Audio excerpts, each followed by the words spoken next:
بہت شکریہ میں اپنے طاہر صاحب اسٹیج تمام دوست خواتین حضرات، سب سے اہم بات تو یہ اعزاز ہے کہ امتیاز علی تاج کی حوالے سے اس محفل میں موجود ہوں۔ میری خوش بختی کی بات ہے کہ جو تاج فیملی کے ساتھ جو ایک رشتہ فن کے ذریعے سے، ادب کے ذریعے سے اب تک چل رہا ہے، اس کا اظہار نہیں کر سکتے گا۔ نہیں، طاہر صاحب، علی طاہر صاحب، باران طاہر صاحب، یہ فیملی، اور اس میں یاسمین صاحبہ اور امتیاز علی، یہ جو پورا ایک خاندان ہے، اس کی بڑی خدمت ہے مختلف جہتوں میں اس کا ذکر اس لیے نہیں کرتا کہ آپ جانتے ہیں، اور اس میں خاص طور پر نہیں طاہر صاحب جو کردار پچھلے 10-15 سال میں ان کی اس ورثے کو سنبھالنے کا کیا ہے وہ بے مثال ہے۔ آپ ان کے گھر جا کے دیکھیں تو وہ جو ورثہ ہے انہوں نے جس طرح اکٹھا کیا ہے، اور وہ ایک ایک چیز دکھاتے ہیں کہ یہ وہ صحرا ہے جو امتیاز علی تاج کے حوالے سے فلاں نے لکھا، یہ وہ تصویر ہے، یہ وہ، اور محمدی بیگم نے ان کی کتاب، اور اسی طریقے سے اور بہت سارا ورثہ وہ جمع کر رہے ہیں۔ تو یہ میں سمجھتا ہوں کہ انہوں نے حق ادا کیا ہے، اور اس انٹرویو کو حق ادا کیا ہے جو تاج صاحب نے ان کا لیا تھا شادی کے لیے، یاسمین سے شادی کے لیے ایک انٹرویو ان کا لیا گیا تھا، تاج صاحب نے لیا تھا۔ اس کی بڑی دلچسپ بات ہے، وہ یہ بتاتے ہیں، تو اس کی بنیاد پر انہوں نے واقعی حق ادا کیا ہے کہ جو بات انہوں نے ان کے سامنے کی تھی وہ وفاداری سے اٹھائی اور اب تک نبھا رہی ہے۔ تو یہ بات بہت کم ہوتا ہے کہ بعد میں آنے والی نسلیں یا جو ان کے ورثاء یا جو ان کے گھر کے لوگ ہوتے ہیں وہ اس طرح توجہ کے ساتھ ان کو دیکھیں یا ان کو پرکھیں یا ان کو ریوزٹ کریں یا ان کو کسی طرح سے بھولنے لگے، تو یہ بہت بڑی بات ہے۔ اب جہاں تک میرا تعلق تاج صاحب سے رہا وہ یہ کہ میں جب آیا لاہور میں تو وہ نہیں تھی، تو میں ان سے مل نہیں سکا اور انہیں دیکھ نہیں سکا، لیکن حجاب امتیاز علی کے ساتھ میری ایک نشست ایسی ہوئی کہ جس میں کچھ باتیں تاج صاحب کے حوالے سے بھی ہوئی۔ ہوا یہ تھا کہ مجھے ایک رسالے میں 1977 میں ایک ٹاسک دیا، 300 روپے مجھے اس انٹرویو میں ملتے تھے کہ چند شخصیات مجھے انٹرویو کرتے تھے، تو ان میں پہلی شخصیت حجاب امتیاز، وہ بہت بڑا چیلنج ہے۔ حجاب صاحب کو سمجھنا وہ اس وقت میرے پاس نہیں تھا۔ ان کے بارے میں بہت ساری باتیں موجود ہیں کہ وہ پہلی مسلمان خاتون پائلٹ ہیں۔ اچھا، اس کے علاوہ بھی ان کے بڑے مختلف شوق تھے اور وہ آخر تک رہے، اور اس کے گواہ تو ان کی فیملی کے لوگ ہیں۔ تو میں جب گیا تو اس وقت ان کا ناول پاگل خانہ چھپ چکا تھا اور اس کی بڑی مختلف طرح سے بحث تھی۔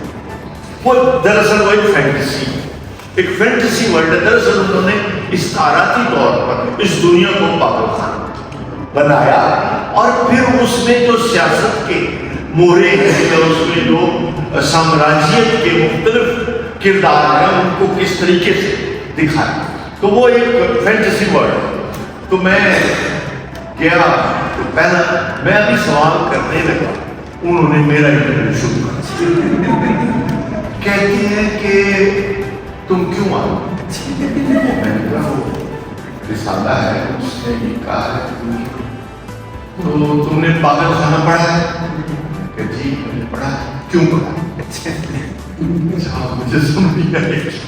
دراصل میں یہ کہنا چاہتی تھی کہ تمہارا کوئی ذوق اس حوالے سے ہے یا نہیں ہے، اس لیے انہوں نے پوچھا کیوں پڑھا ہے۔ وہ پوچھنا چاہتے تھے کہ تمہارے اندر کون سی ایسی خواہش تھی کہ اس کو پڑھنے پہ مجبور ہوئے۔ خیر وہ جیسا بن پڑا تو کہنے کہ ابھی تک تم پاگل نہیں ہو، پتہ نہیں ابھی اثرات اس کے۔ تو بعد انہوں نے میرا اچھا خاصا انٹرویو کیا، اور کیونکہ وہ آپ جانتے ہوں گے، علی جانتا ہوگا، نہیں سب بھی جانتے ہوں گے کہ ان کا مزاج ایسا تھا، وہ اتنی آسانی سے بہت سلیقے سے باتیں اس طرح سے نہیں کرتی. وہ پہلے پکڑتی تھی کہ آنے والا کون ہے، اس کو تو میں دے دوں، تو وہ کوالیفائی بھی کرتا ہے کہ نہیں مجھ سے بات کر رہا. تو یہ حق تھا ان کا، ظاہر ہے. تو بھارت کو بتانا پڑتا ہے کہ میں کوالیفائی کرتا ہوں یا نہیں کرتا. بھارت تو امتیاز انتاج صاحب کا یہ 2 چیزیں تو ایسی تھی کہ جو ہم بچپن میں اور پھر جب ہم کالج تک آئے وہ پڑھ چکے. علی نے وہ ذکر بھی کیا چچا شکر کا، بہت اہم کتاب، بہت اہم کتاب. یعنی اردو مزاح نگاری ویسے ہی ہمارے یہاں بڑا محدود سا دائرہ ہے اس کا، اور چند نام ہوا کرتے تھے اس وقت، کنہیا لال کپور، فطرت بخاری، 2-4 نام، فرت اللہ بیگ، اور یہ وہ 3-4 ناموں کے بعد پہلے ختم ہو جاتا. حالانکہ امتیاز انتاج بنیادی طور پر مزاح نگار نہیں، لیکن انہوں نے جب یہ کردار تخلیق کیا اور یہ لکھی کتاب، تو اتفاق سے اس کتاب کا ٹاکرا پطرس بخاری کے مضامین سے ہو گیا. دونوں کتابیں ساتھ ساتھ. تو پطرس بخاری کی کتاب نے اس کو اوور شیڈو کیا، ورنہ یہ اس قابل تھی کہ اس کو بہت زیادہ اسی دور میں وہ کرتے ہیں. لیکن اس کے بھی سینکڑوں ایڈیشن شائع ہو چکے ہیں. یہ ہر گھر میں موجود ہے. میرے تینوں بچوں کی اردو اسی سے تھی. تینوں کہتے ہیں کہ ہماری اردو اس کتاب میں تھی. اور اس میں شک بھی کوئی نہیں کہ کیا جملہ ہے، کیا کرافٹ ہے، کیا. تو میں اس لیے اس کا ذکر کر رہا ہوں کہ اس کا ذکر ہم ادیب نقاد کم کرتے ہیں، ہم اس کو بچوں کے کھاتے میں ڈال دیتے ہیں. حالانکہ بچوں کا ادب بھی بڑا ادب ہوتا ہے، وہ کوئی چھوٹا ادب نہیں ہوتا. اور سچی بات یہ ہے کہ 6 سال سے لے کر 60 سال تک کے قارئین کے لیے یہ کتاب ہے چچا شکر. یہ نہیں ہے کہ یہ تو بچوں کے لیے، یہ بڑوں کے لیے بھی اتنی ہی ہے سمجھنے کی یہ زندگی بات. تو یہ ایک اہم ان کا کارنامہ، ہم کئی دفعہ اس کو پڑھ چکے. میرا اور امتیاز بتایا فرزانہ نے کہ 20 سال میں نے انارکلی پڑھا اور گورنمنٹ کالج میں پڑھا. اس سے بڑا چیلنج تعلیم میں میری زندگی میں نہیں تھا. مجھ پہ اعتماد کیا گیا کہ میں انارکلی ہاتھ نہیں لگانے دیتی اپنے ٹیکسٹ میں. اتنا کمال کا ٹیکسٹ ہے، پیچیدہ ٹیکسٹ ہے. اردو زبان کے کرافٹ کو ایک طرف رکھے، کردار نگاری کی باریکیوں سے بھرپور ہے. اور حیرت ہوتی ہے کہ یہ اچھا، میں جب ہر سال نیا سیشن ہوتا ہے، ہر سال کوئی نئی جیت نکل آتی، یعنی پڑھاتے پڑھاتے میں اس کو لیو کر لیتا، میں اس میں رہنے لگا. اس لیے کہ یہ ہو نہیں سکتا کہ گورنمنٹ کالج کی ایم اے کی کلاس کا اوپر سے پڑھا رہا. اس طرح نہیں ہوتا، مطلب مجھ سے نہیں ہوتا. تو میں ٹیکسٹ میں جانے میں نے کہا جانا چاہیے، تب جا کے اس کی پردے کھلے. تو پھر ٹیکسٹ میں گیا. اس پہ میں ایک چیز اور بتانا چاہتا ہوں، نہیں طاہر کی دوستی ہے ان کے بیٹوں سے، تو اس لیے بتانا چاہتا ہوں کہ انارکلی پہ سب سے اچھی تنقید سید وقار عظیم نے لکھی، اور بہت تفصیل سے لکھی. اوروں نے بھی لکھی، یعنی سب نے لکھی، لیکن جو سید وقار عظیم نے جس نقطۂ نظر سے اس کو دیکھا ہے وہ کوئی نہیں. تو میری رہنمائی وقار صاحب کے ذریعے سے ہو رہی تھی. ان کے بیٹے اختر وقار عظیم اور اختر وقار عظیم بعد میں ہم دونوں کے قریب ہوئے، عثمان کے بھی دوست ہوئے، ہمارے بھی. تو وہ وقار عظیم صاحب پھر میں نے پی ایچ ڈی کیا. یہ بھی ان کی تو فیض ہے، ان کا احسان ہے کہ میں اس قابل ہوں. تو اس میں جو اہم بات تھی زبان کیا کہ اس میں سارے ٹریجک ہیرو ہے، یا ویلن ہے یا ٹریجک ہیرو. اکبر خود ویلن ہے سلیم کا، سلیم ویلن ہے اکبر. انارکلی سارے خاندان کے لیے ویلن ہے. سوریا خود انارکلی کے لیے ویلن بن جاتی ہے. یعنی عجیب و غریب بات کہ یہ وہ ڈرامہ ہے جس طرز میں ڈرامہ نگاری کا اسلوب یا ڈرامہ نگاری کا اسکول وابستہ ہے. اور پھر جس طرح لکھا گیا تو یہ اسٹیج کے لیے نہیں لکھا گیا. اگر آپ اس کا سارا تام جھام دیکھیں تو اس کے ایکٹ ہیں، پھر مناظر ہیں، پھر اس کی ڈیٹیل ہے، اور ایک پوری دنیا آباد ہے اس میں. تو اسی لیے یہ ہوا نہیں تھیٹر میں، اس کو کمپرومائز کر کے کچھ ٹکڑے اس کے ہوئے، اور پھر جیسے آپ نے بتایا کہ مغل اعظم اور انارکلی فلم اور بہت کچھ اور اس پہ لکھا گیا یا کیا گیا، تو اس کے کسی کی جرت نہیں ہوئی کہ انارکلی امتیاز علی تاج کا پکڑ کے اس کو فلم میں لے آئے یا اس کو تھیٹر پہ لے آئے، کیونکہ وہ ہاتھ نہیں لگانے دیتا. بہرحال تو اس ڈرامے یقیناً اردو زبان کی اور اردو کی جو ڈرامائی کیفیات کی اور نفسیات کی جو دنیا ہے آباد کی انہوں نے اپنے جملوں میں، وہ بے مثال ہے.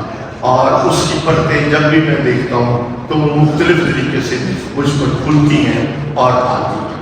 اب جہاں تک منصور آفاق نے بالکل صحیح بتایا کہ میں نے بھی مجلس رقی ادب میں جانا کئی بار ہوا، اور اس کو بھی چھوڑ دیں جو چیزیں انہوں نے چھاپی وہاں، جیسے ڈرامے کی دنیا کے اتنے غیر معروف ڈرامے اور جو دبے ہوئے تھے کہیں چھپے ہوئے تھے، جیسے بنارسی کے ڈرامے، جیسے اور بہت سارے ڈرامے ہیں، ان کو جس طرح انہوں نے نکالا اور جس طریقے سے مجلس رقی ادب کی خدمت کی، وہ یقیناً وہ اس کے گواہ خیر موجود ہے، اور وہ فائلیں موجود ہیں، صحیفہ موجود ہے. تو میں یہ سمجھتا ہوں کہ ان کی خدمات پہ ابھی پھر اس کو کھوجنے کی ضرورت ہے.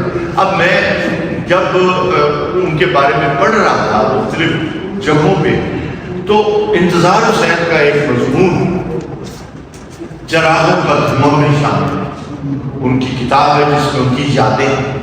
تو انہوں نے امتیاز علی تاج کے جنازے کا ذکر کیا. امتیاز علی تاج کی وفات کے تیسرے چوتھے دن وہ مضمون لکھا گیا. وہ اس میں نیچے نہیں لکھا ہوا کہ یہ ان کا کالم تھا لاہور نامہ، یا یہ انہوں نے ان کی تعزیت پہ لکھا. میرا خیال ہے کالم نہیں تھا، وہ تعزیت پہ لکھا. تو انہوں نے کچھ بڑی دلچسپ باتیں بتائی. کہتے ہیں کہ ہم پاکیول سے نکلتے تھے، اور ہم جب کوئی نیا ڈرامہ آرٹس کونسل میں ہوتا تھا تو ہم بھی نشتم پشتم پہنچتے تھے، تو دو لوگ اگلی سیٹوں پر بیٹھے ہوئے، وہ وقت سے پہلے آگے بیٹھ، ایک امتیاز علی تاج، دوسری ان کی بیٹی، اور پورے توجہ سے ڈرامہ دیکھتے تھے، خاموشی سے نکل جاتے.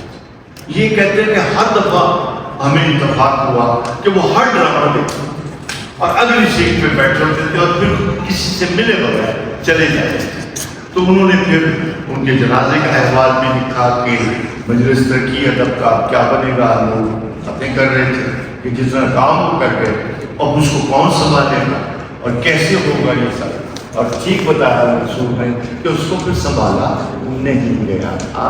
بہت بعد میں بھی اس پہ توجہ اس طرح نہ ہوئی، ایک ملازمت کی شکل رہی. بہرحال جنہوں نے اچھا کام کیا، کیوں ان کو اس طرح سے غلط طریقے سے یاد کریں، کیا لوگوں نے کام بھی کیا ہے یقیناً.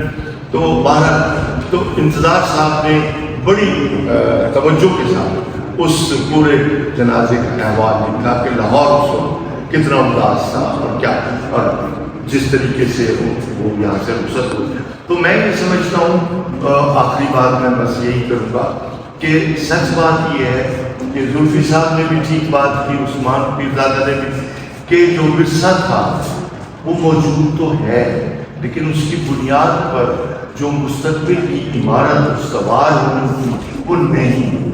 پی ٹی وی کا اچھا ڈرامہ بھی میں اس میں اپنے آپ کو الگ کر کے دیکھتا ہوں، تو بھی وہ دنیا کا بہترین ڈرامہ ہے. تو اس کی بنیاد پر بھی جو ڈرامہ استوار ہوا وہ نہیں. اسی طرح تھیٹر کی بنیاد پہ بھی جو تھیٹر بنا وہ نہیں ہے. مجھے خود یاد ہے جس جگہ پر میں ہوں یہاں پر ایک منی ہال ہوتا، اسی میں ہم نے انور سجاد کے ڈرامے دیکھے، اسی میں ہم نے نعیم طاہر کے ڈرامے دیکھے، کبیر خان کے ڈرامے دیکھے، کمال احمد رضوی کے ڈرامے دیکھے. تو وہ ایک پوری دنیا تھی جو آباد تھی، رفیع میر کے ڈرامے. اور پھر لاسٹ سرمد سبائی کا ذکر کیا، انہوں نے شاعری کے اوپر ایک ڈرامہ کیا تھا، میں اس کی ریہرسل میں موجود ہوتا تھا، وہ بھی یہی ریہرسل میں ہوتی تھی، ڈارک روم کے بعد تھا، وہ تھا نئی ایش جیسی میں تھا، وہ یہاں کیا تھا، وہ انہوں نے شاعری کا جدید شاعری کا ریکارڈ کیا، تو اس کا نام تھا نئی موتیکا. موتیکا پولیٹکس کے حوالے سے کتاب ہے ارسطو کی، تو نئی موتیکا کے نئی پولیٹکس کیا ہو رہی ہے. خیر، تو کہنا میں یہ چاہتا ہوں کہ اتنی شاندار جو روایات ہیں ان سب کو ہم کس طریقے سے لے کے چل رہے ہیں. اور میں تو نہیں سمجھتا کہ زلفی کو ریٹائر، یہ لوگ ریٹائر ہونے والے ہوتے ہیں. ارے بھائی خدا کا نام لو، یہ کوئی نوکری کر رہے تھے جو ریٹائر کرو گے ان کو؟ ارے بھائی ان کی روحیں ہیں اس میں، وہ یہاں رہتے ہیں، ان کا کام رہتا ہے. تو یہ کوئی اس طرح کا نوکریاں نہیں ہوتی، نہ نوکری اس نے کی نہ وہ کرتا تھا. تو یہ تو ایک بلون ہے. تو ہماری جو سسٹم ہے اس سسٹم میں آرٹ ہے، سسٹم میں لٹریچر نہیں ہے، سسٹم میں یہ چیزیں نہیں. سو ٹھیک ہے، اس کے ہم بھگت رہے ہیں کہ ہمیں کس طرح کا ماحول دیا جاتا ہے. تو میں یہ چاہوں گا کہ علی طاہر پہ ذمہ داری آئے گی کہ اب وہ اس لیگیسی کو، اس ڈرامے کو کس طریقے سے پروموٹ کر سکتے ہیں یا دوبارہ لا سکتے ہیں. بہت